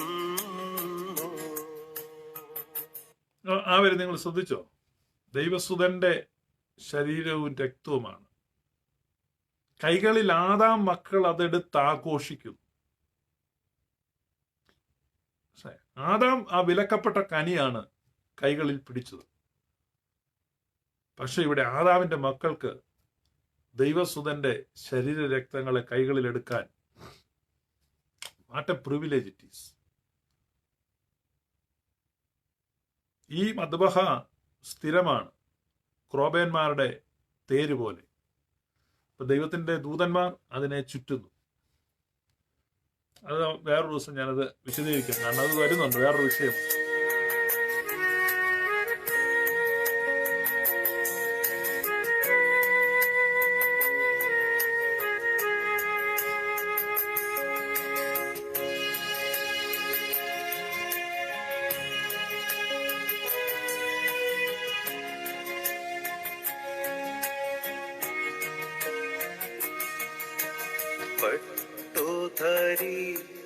പട്ടുധരിച്ചവനൊപ്പം നിന്നിഹ വീണ്ടും നോർക്കായി പട്ടക്കാരൻ മാണിക്യങ്ങളെ വിതറിയിടുന്നു. വാനവരിടയിലസൂയാദോഷം പാടുണ്ടെങ്കിൽ മാനുഷ്യസുതരോടാക്രോവേന്മാർ കൊണ്ടതു ന്യൂനം.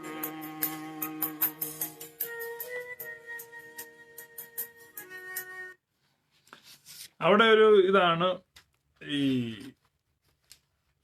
വാനവരിടയിൽ അസൂയാദോഷം പാടുണ്ടെങ്കിൽ, അതായത് മാലാഖമാർക്ക് ഒരിക്കലും അസൂയയില്ല, പക്ഷെ ഈ ഭാവന, കവിയുടെ ഭാവനയാണ്. ഇനി ഏതെങ്കിലും ചാൻസിൽ ദൂതന്മാർക്ക് അസൂയ എന്ന് പറഞ്ഞൊരു വികാരം ഉണ്ടാകാൻ സാധ്യത ഉണ്ടെങ്കിൽ നിശ്ചയമായിട്ടും അവർ നമ്മളോട് അസൂയാലുക്കളായിരിക്കും.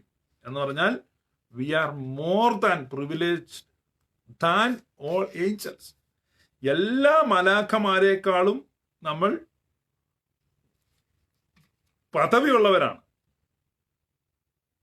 എല്ലാ മാലാഖമാരെക്കാളും നമ്മൾ പദവിയുള്ളവരാണ്. അതാണ് വാനവരിടയിൽ അസൂയാദോഷം പാടുണ്ടെങ്കിൽ മാനുഷ്യസുതരോട് ആ ക്രോബേന്മാർക്കുണ്ടത് ന്യൂനം. നമ്മളോട് അസൂയുണ്ട്. കാരണം ഓരോ വിശുദ്ധ കുർബാനയിലും മാലാഖമാരുടെ വലിയ സാന്നിധ്യമുണ്ട്. മാലാഖമാരുടെ മാത്രമല്ല, വിശുദ്ധന്മാരുടെയും നീതിമാന്മാരുടെയും സഹദേന്മാരുടെയും അവരുടെ, അതായത് സ്വർഗീയ ഊർശ്ശിലേം ഇറങ്ങി വരികയാണ്.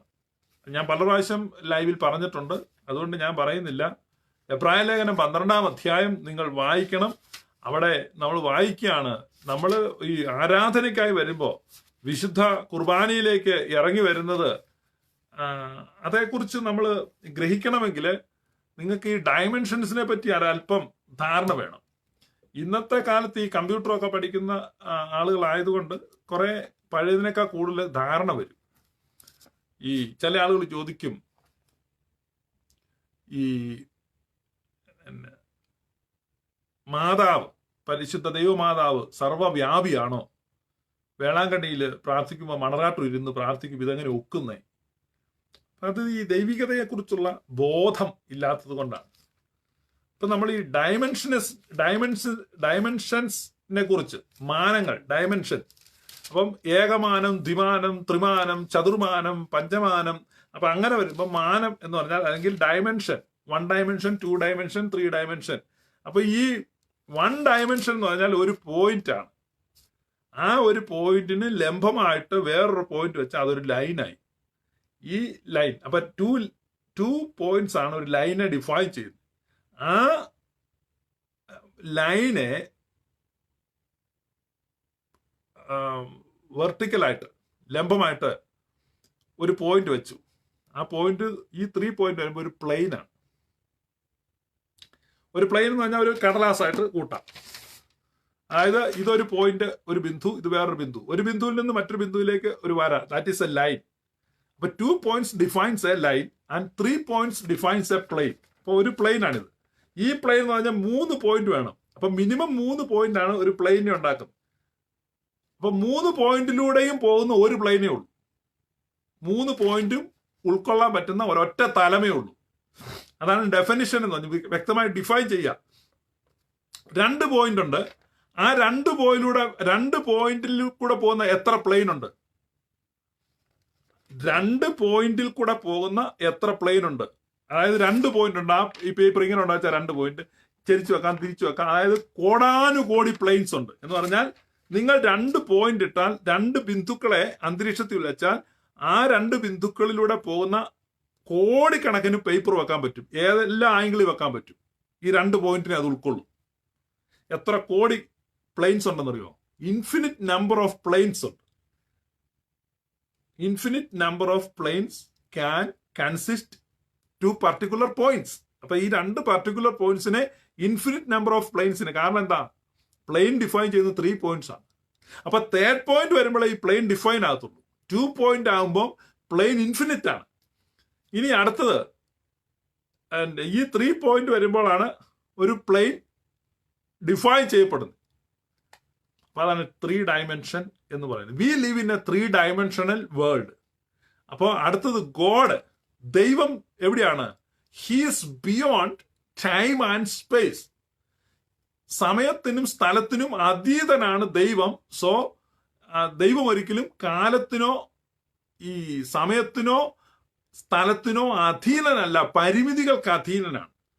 അപ്പൊ അതുകൊണ്ട് ദൈവത്തോട് ചേർന്നാണ് വിജയം വരിച്ച നീതിമാന്മാരും മകുടം ചൂടിയ രക്തസാക്ഷികളും സഹദേന്മാരും മൗദ്യാനന്മാരും ഏവൻഗലിസ്തരും തിയോട്ടോക്കോസായി അവന്റെ അമ്മയും എല്ലാം ഇരിക്കുന്നത് ദൈവത്തിന്റെ മണ്ഡലത്തിലാണ്. That dimension. അപ്പോൾ ആ ഡയമെൻഷനും നമ്മുടെ 3rd dimensionനുമായിട്ടാണ് മീറ്റ് ചെയ്യുന്നത്. So how many places? ഒരു സമയത്ത് പരിശുദ്ധ ദൈവമാതാവിന് എത്ര സ്ഥലത്ത് നിൽക്കാൻ പറ്റും? ഇനി നിങ്ങൾ പറ ഉത്തരം. സയന്റിഫിക് ആയിട്ട് ഉത്തരം ഇവിടെ എഴുതിക്കൂ. ഒരു എളിയ ഗണിതശാസ്ത്ര വിദ്യാർത്ഥി എന്ന നിലയ്ക്ക് ഞാൻ പറയും ഇൻഫിനിറ്റ്. ഞാൻ പറഞ്ഞോ 2 പോയിന്റ്സിനെ പ്ലെയിൻ വെച്ച് കഴിയുമ്പോൾ, കാരണം 2 dimension ആണ്. 2 dimensionനെ 3 dimension മീറ്റ് ചെയ്യുമ്പോൾ ആ 2 dimensionനെ 3 dimension ഇൻഫിനിറ്റ് നമ്പേഴ്സിൽ മീറ്റ് ചെയ്യാൻ പറ്റും.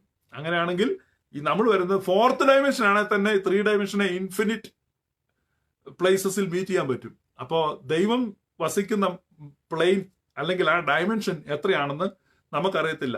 കേവലം 4th dimension ആയിരിക്കത്തില്ല, ഏത് ഡയമെൻഷൻ ആണെന്ന് അറിയത്തില്ല. അപ്പൊ ആ സ്വർഗീയ ഊർശലേം, എബ്രായ ലേഖനം പറയുകയാണ്, സ്വർഗീയ ഊർശലേം അവിടെ പിന്നെയോ സിയോൻ പർവ്വതത്തിനും ജീവനുള്ള ദൈവത്തിന്റെ നഗരമായ സ്വർഗീയ യെരൂശലേമിനും അനേകായിരം ദൂതന്മാരുടെ സർവ്വസംഘത്തിനും.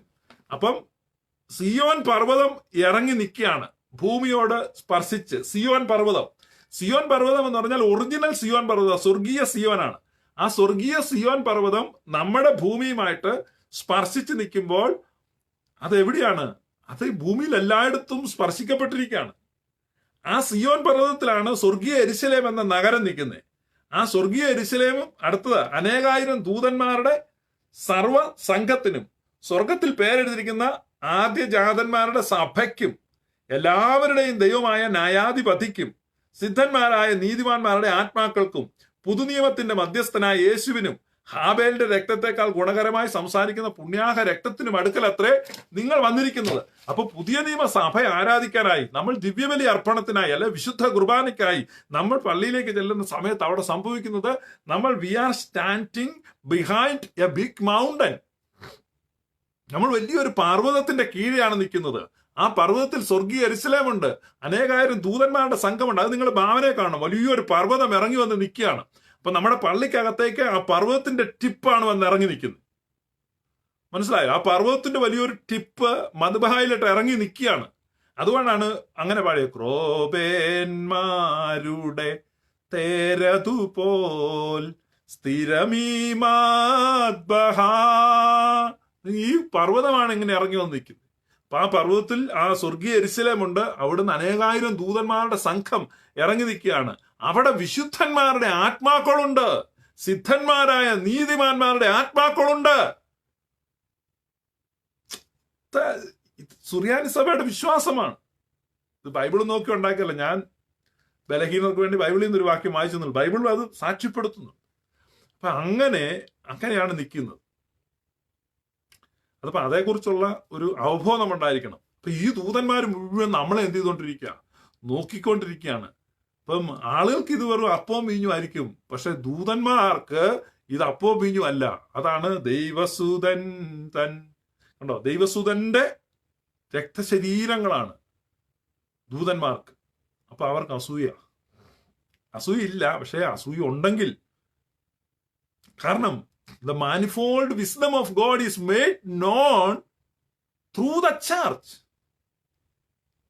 Now church is engaged in a teaching ministry. The church is educating the powers and principalities. ഇപ്പൊ സഭ അവരെ പഠിപ്പിക്കുകയാണ്. അവർ കാണുകയാണ് ദൈവത്വത്തിന്റെ രഹസ്യം. ദൈവത്വത്തിൻ മടിയിലിരുന്ന രഹസ്യങ്ങളെ പട്ടക്കാരൻ ജനങ്ങൾക്ക് വേണ്ടി വിഭജിക്കുന്നു, മാണിക്യങ്ങളെ വിതറിയിടുന്നു.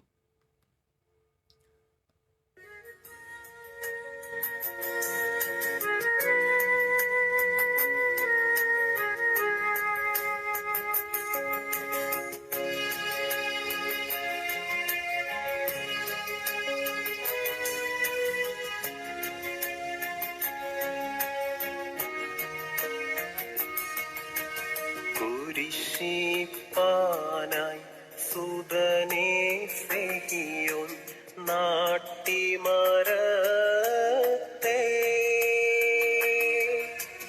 കുഞ്ഞാടതിനെ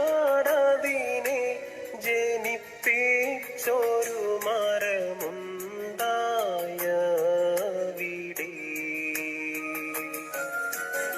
എവിടെ പുത്രൻ കൈകളിലാണിത്തറയ്ക്കപ്പെട്ടു. ഇസ്ഹാക്കിന്റെ കെട്ടുകളെ ഛേദിച്ചതുമാവിടെ.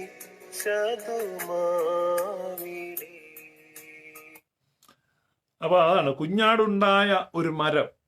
അബ്രഹാം പിന്നിലേക്ക് നോക്കി, അപ്പോൾ ഒരു മരത്തിൽ ആട് കിടക്കുന്നു. അബ്രഹാം പിന്നിലേക്ക് നോക്കി. നിങ്ങൾ ഉൽപ്പത്തി പുസ്തകം വായിക്കണം, 22-ാം അധ്യായം. അബ്രഹാം പിന്തിരിഞ്ഞു നോക്കിയെന്ന്, പുറകോട്ട് നോക്കി. പ്രൊവിഡൻസ്, ഫ്യൂച്ചറിനെ കണ്ടു, മുമ്പിലുള്ള. അപ്പൊ തന്റെ ജീവിതത്തിൽ ഏറ്റവും വലിയ സന്നിഗ്ധാവസ്ഥയിലേക്ക് പോവുകയാണ്. മുമ്പിലാണ് അവന് പ്രതിസന്ധി, പക്ഷെ പ്രൊവിഡൻസ് പുറകിലാണ് എന്ന് പറഞ്ഞ് ഓൾറെഡി സംഭവിച്ചു കഴിഞ്ഞു. ഇന്ന് നമ്മളെ സംബന്ധിച്ച് സംഭവിച്ചിരിക്കും. അപ്പൊ അതേക്കുറിച്ചാണ് അവിടെ പാടുന്നത്. ഇസഹാക്കിന്റെ കെട്ടുകൾ വിച്ഛേദിച്ചതും ഇവിടെ. ഇസഹാക്ക് ബന്ധിക്കപ്പെട്ടു. കുഞ്ഞാടുണ്ടായ ആ മരത്തിൽ നിന്ന് ആ കുഞ്ഞാടിനെ എടുത്ത് അബ്രഹാം ബലി കഴിച്ചു. അത് നിഴലായിരുന്നു. എന്നാൽ പൊരുളായി സാക്ഷാൽ പെസഹ കുഞ്ഞാട്, അല്ലെങ്കിൽ സാക്ഷാൽ കുഞ്ഞാട്, ലോകത്തിന്റെ പാപത്തെ ചുമന്നൊഴിക്കുന്ന ആ കുഞ്ഞാട് കുരിശിൽ സെഹിയോൻ നാട്ടിയ മരത്തിൽ ക്രിസ്തു ക്രൂശിക്കപ്പെട്ടു. അവിടെയാണ് ഇസഹാക്കിന്റെ കെട്ടുകൾ ഛേദിക്കപ്പെട്ടത്.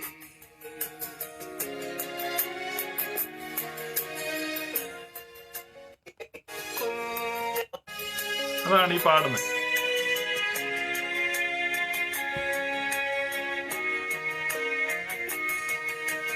കുരിശിപ്പാനായി സുതനെ സ്നേഹിയോൻ നാട്ടിമരത്തെ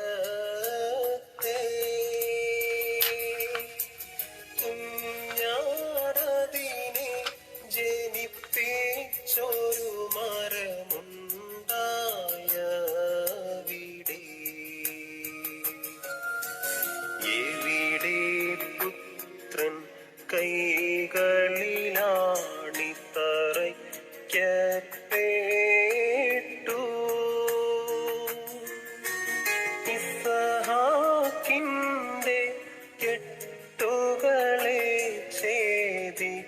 ചതുമാവിടെ.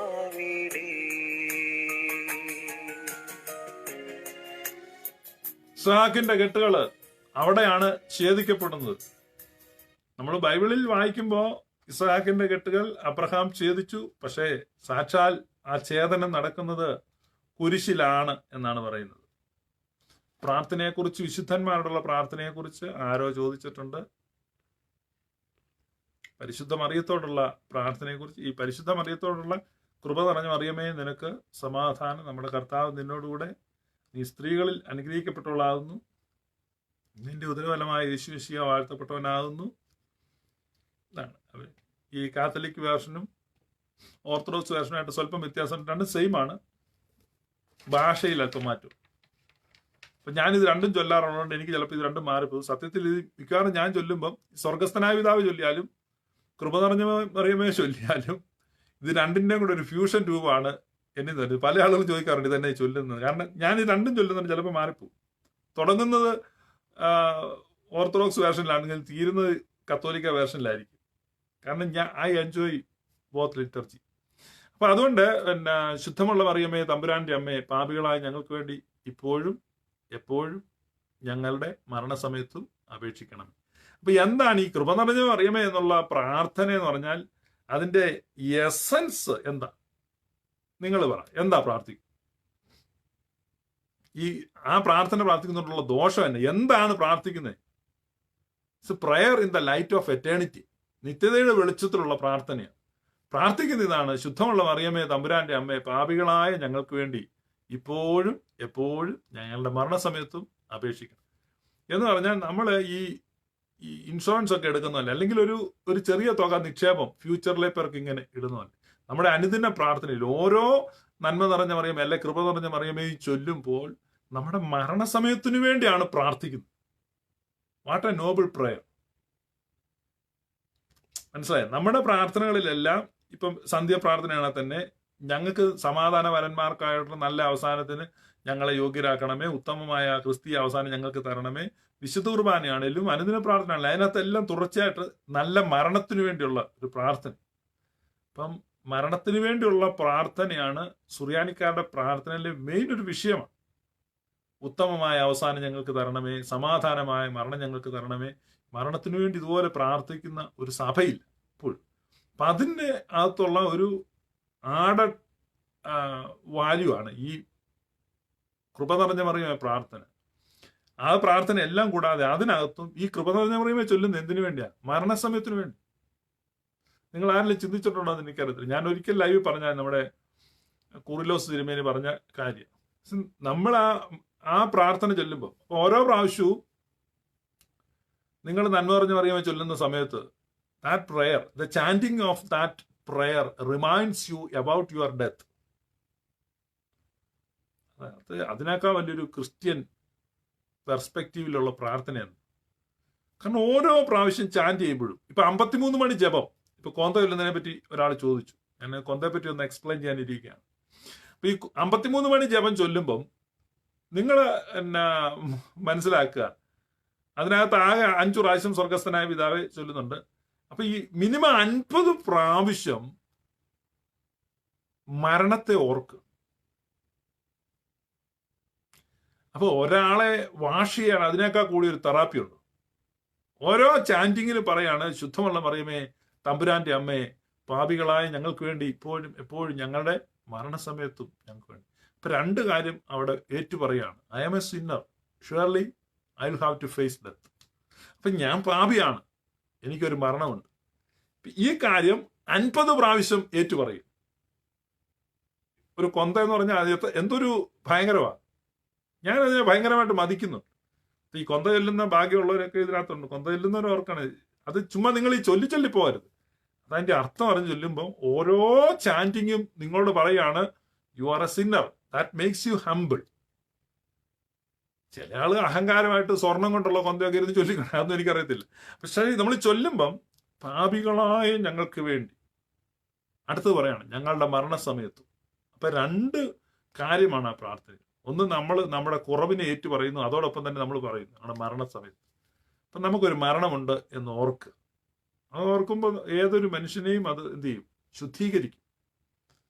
അല്ലാതെ നമ്മുടെ ബ്ലസിമോടെ വയറ്റുവേദന മാറ്റാനും ജോക്കുട്ടന് വിസ അടിക്കും ഇതൊന്നും അല്ലല്ലോ ഇരുന്ന് പ്രാർത്ഥിക്കുന്നത്. നമ്മൾ പ്രാർത്ഥിക്കുകയാണ്, ശുദ്ധമുള്ള മറിയമേ തമ്പുരാന്റെ അമ്മേ, പാപികളായ ഞങ്ങൾക്ക് വേണ്ടി ഇപ്പോഴും എപ്പോഴും ഞങ്ങളുടെ മരണസമയത്തും തമ്പുരാനോട് അപേക്ഷിച്ചു.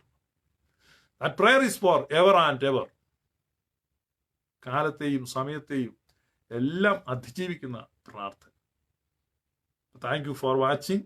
നിങ്ങൾക്ക് എല്ലാവർക്കും ഒരു ശുഭരാത്രി ഞാൻ ആശംസിക്കുന്നു. ദൈവമാതാവായ പരിശുദ്ധ കന്യക മറിയാത്തിന്റെയും എല്ലാ വിശുദ്ധന്മാരുടെയും പ്രാർത്ഥനകൾ നിങ്ങൾക്ക് സഹായവും കോട്ടയുമായിരിക്കട്ടെ. May God bless U.